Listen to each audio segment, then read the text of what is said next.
The Son, Holy Ghost, Amen. So today, just a few words about the Gospel, of course. And I want to remind you this, that I found out on the news this week. Yeah, you can record that, why not? It is a document that came out recently from one of those groups of the Synod in Rome. And, we all thought, well, it ended up into nothing, as usual. But no, remember what we said a few weeks ago, months, I don't know exactly. We said, well, we go on by vote. It doesn't pass today, we wait a bit, we vote again, and maybe it passes like Schengen or whatever, the referendum. But that was for the South, not here. Maybe here it's a different world. But you know what happened in the South. So, they've been talking about women priests, or women taking over more responsibilities in the church. No? Of course, they start that way. Now I can look this side. And then they end up by women priests, because this is what they want. So, the group that has discussed the matter of women in the church came out with the idea that women should get more in the church. It is necessary to reflect particularly on reformulating the areas of competence of ordained ministry. What does it mean? It means that we redefine what priests can do or should be doing, and also what non-priests can do in church. So by defining what priests do, we define also what non-priests can do. There are no reasons that prevent women from assuming leadership roles in the church, they say. Of course not. It is important to reiterate that there is nothing in the mere fact of being a woman that prevents assuming roles of leadership in the church. This is what they say. But canon law says, the old one says, only clerics can obtain the power of either order or ecclesiastical jurisdiction. The new canon law, 1983, says, only clerics can obtain offices for whose exercise the power of orders or the power of ecclesiastical governance is required. So the doctrine was clear before.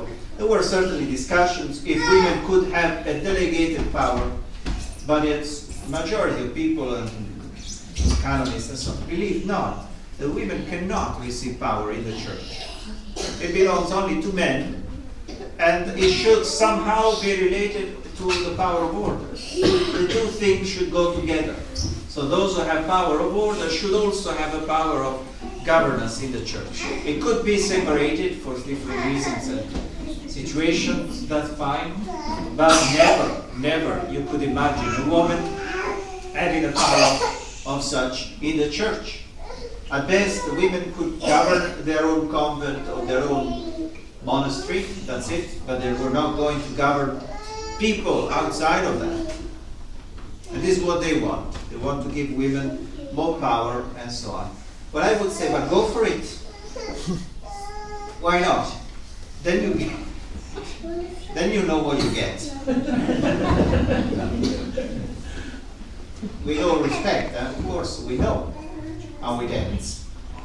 She looked me bad. I hate her forever. That's the way things are, no? Men, they don't even probably care about these things. They shouldn't be, because otherwise they fall into ridiculous. But women do. And imagine filling up all the offices in the Vatican with women. It's already a nest of horrible creatures already there, a man. Imagine what it could be, the Vatican full of women. The Diocese of Derry, maybe. And you have to go and ask the lady about baptism and ask the lady. And then she would say, well, I can do that because there's no need of a priest for baptism anyway. The priest will always be related to the Eucharist. He can maybe consecrate, but I will, by the way, say the words of consecration at the same time, just to make sure. Because in the Novus Ordo, I've heard they say the per ipsum at the end, not through him, with him, or whatever. It is in English. They do say this. Everyone does. At least was in Cork. Here, I don't know. Maybe you have different habits. But people are taking over. And lay people, and then women, and so on. And the experience does not teach us that these things do not work. Look at the Church of England. They have women priests, they have women bishops, they have women bishops that marry other women, or men that marry when they then transform themselves into women. It doesn't work. It just doesn't work. Is the Church of England flourishing? Church of Ireland, I don't know. Flourishing because of all these changes? No. Things become stronger only if they go back to tradition. And they respect the way God has established things to go and work. There's no problem in making a difference between men and women. We have all different things to do. Nobody wants to take over the role of anyone else. I don't know why we should. I can't understand this idea of just replacing the order that God has made with our own. And things do not work. And then a few words on the gospel related to this, that people do not know what they're doing. Now you see, the gospel starts with Jesus as asks a question, what are we going to do? No? Jesus says, where is it? So lost. And Jesus said, try him. He was asking, what are we going to do? There's no food, that's the issue now in the gospel of today. What are we going to do? As if Jesus had no idea whatsoever what he was going to do. He knew perfectly what he was going to do, but he tried to trick Philip. He knew, says the gospel, what he would do. He knew exactly what was going to happen. The problem is that God does know what he's doing, but men do not. Men often have no idea what they're doing. They think, of course, that they're doing right, but they don't. For God, everything is clear from the beginning. That's the difference. And we are two, men and women, and we are the same. We do things, but in reality, we do not know what we're doing. In what way now? Let's see. We see in the gospel also these words. Now we read them. Father, they know not what they do. They know not what they do. Because we concentrate on things that do not matter. And that means we don't know what we're doing. We look at our nature, we see ourselves always in need of something. It is true, we always need something. We're never happy. We search for something else to fulfill ourselves. Now, always in a sort of a movement that wants to end into rest, in peace. This is what we want, peace. But it looks like we need to work more and more to get that peace, that tranquility that we need. And so we look around us in the world we live, and we try to fulfill ourselves with things that we see around. No? Don't you go to the shop and suddenly, out of nowhere, you need something you had never thought about? Again, applies differently. For example, I found out now that I need decoration with lemons and mandarins for the church because it makes it more Italian. So now, soon enough, you will see lemons everywhere. And I make limoncello and all that kind of stuff. And we sell it.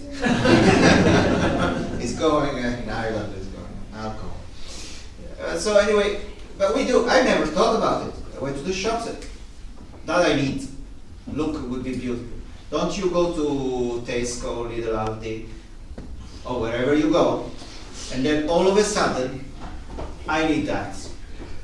For example, I don't always need chocolate. No. Now I'm complaining there's no food.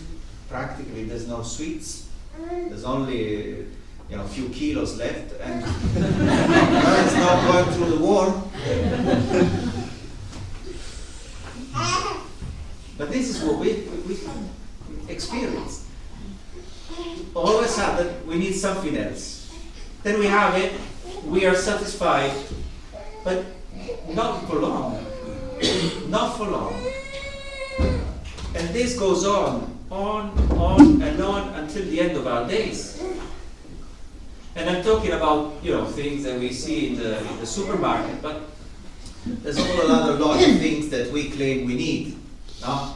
Already different kinds, different natures, and so on, that we think we need. We cannot do without. And then they give us a certain amount of satisfaction, but only for a small amount of time. Some people, they don't know what they're doing to a point that they live only for these things. And they forget about God completely. They only live for the things that they see. Things and people, of course. I'm talking about also people, not taking advantage of people in different ways. Now with these children, of course, I'm not going into details. You understand what I mean. So, some people do live that way. Those who are very serious sinners and so on. Forgetful. They don't know what they're doing. Because their mind is completely twisted and concentrated on things that do not matter. And this is why I'm saying they do not know what they're doing. But then there are also good people that are not necessarily great sinners. And they try their best to live a good life. Nevertheless, they are distracted also by these things. And what happens? Well, God sends us chastisement. Thank God. So we suffer. Something happens in our life that makes it difficult.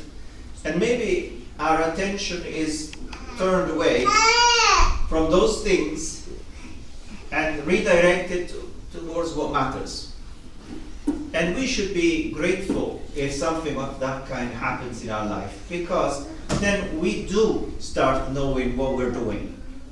Because we know the direction we should take, the aim, the end of our life. But sometimes God does not send those signs. And we just keep going, enjoying the little things of this world. No?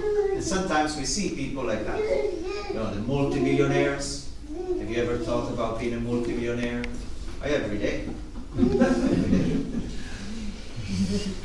But then these people are much more in trouble than we are, in a way. You can say they have so much. Again, we said before, you can have only up to a certain point, and after that, it doesn't mean anything else to you. You can enjoy your chocolate cake only to a certain point, then you get sick of it. So you can enjoy the multi-millions only to a certain point, and then there's nothing. And they will need something else, these people. They always need something else.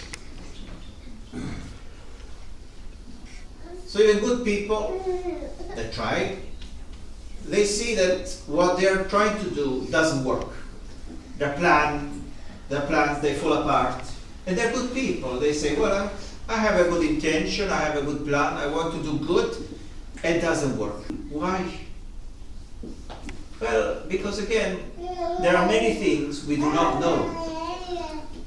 In a way, we do not know ourselves.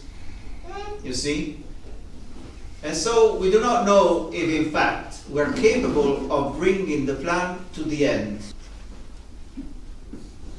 Sometimes we consider ourselves much more than what we are and think, I can do it, and then we don't. Have you seen the Catherine Tate short about she translates 7 languages? I don't know if you've seen that.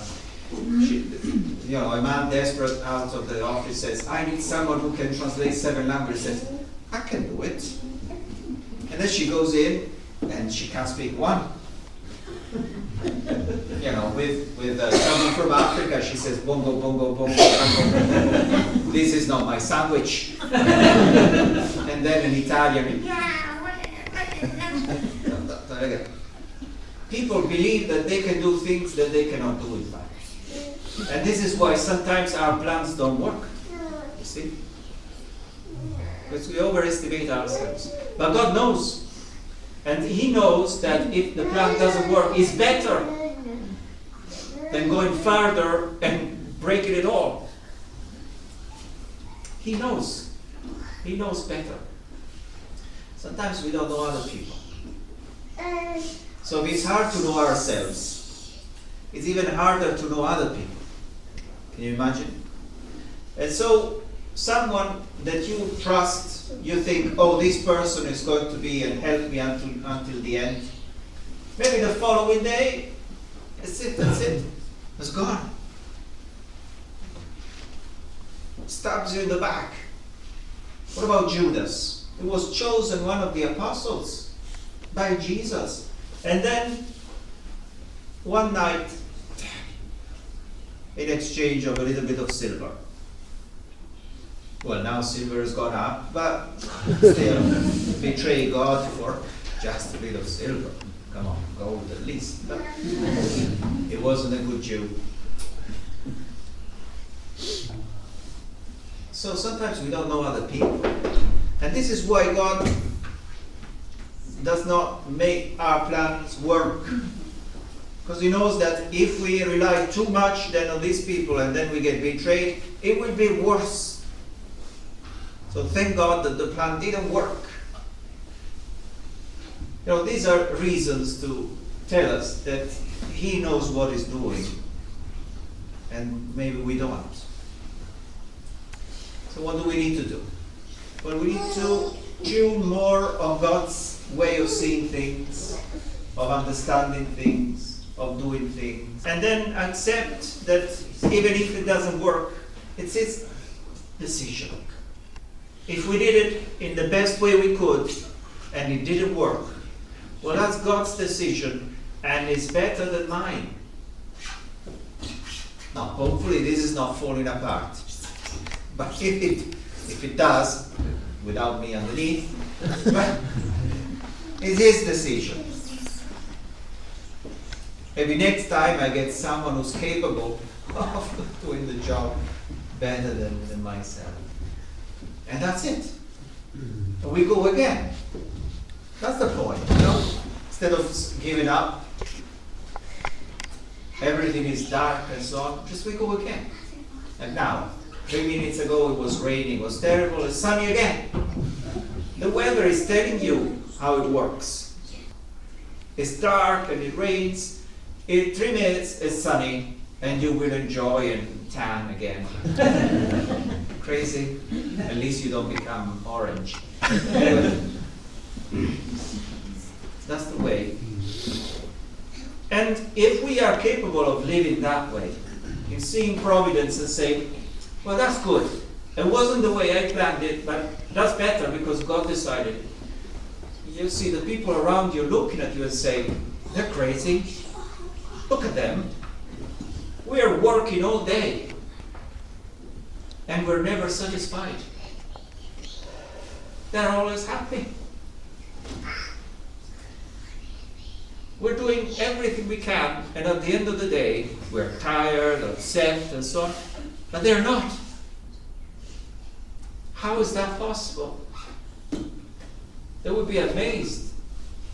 And I think that was the way the first Christians were showing around at the Roman times. All the others were looking at them and saying, there must be something that makes their life better. And that is Jesus, is God Himself in our life. There you are. That's the answer. When we come to the chapel, we go in front of the Blessed Sacrament, we are in heaven.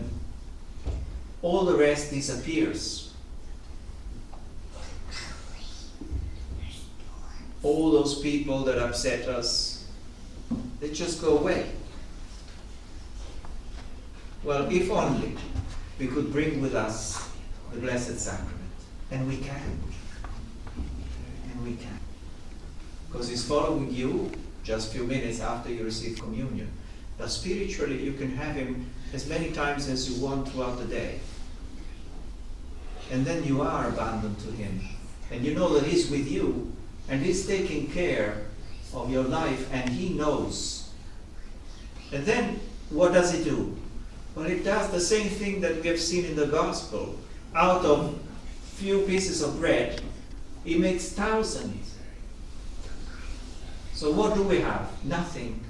We have few pieces of bread to offer, few fishes, but out of those little things, He makes thousands. That is the reward that we get by just giving ourselves to God's providence. So, let's try.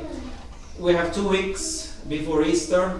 Make an effort and try to look at your life, what goes on the way you want it, what doesn't, and say, that's God's will. I do my best. The rest, it is God's will. And I'm happy anyway. It's easy when things go the way we want. It's not easy when they don't go the way we want.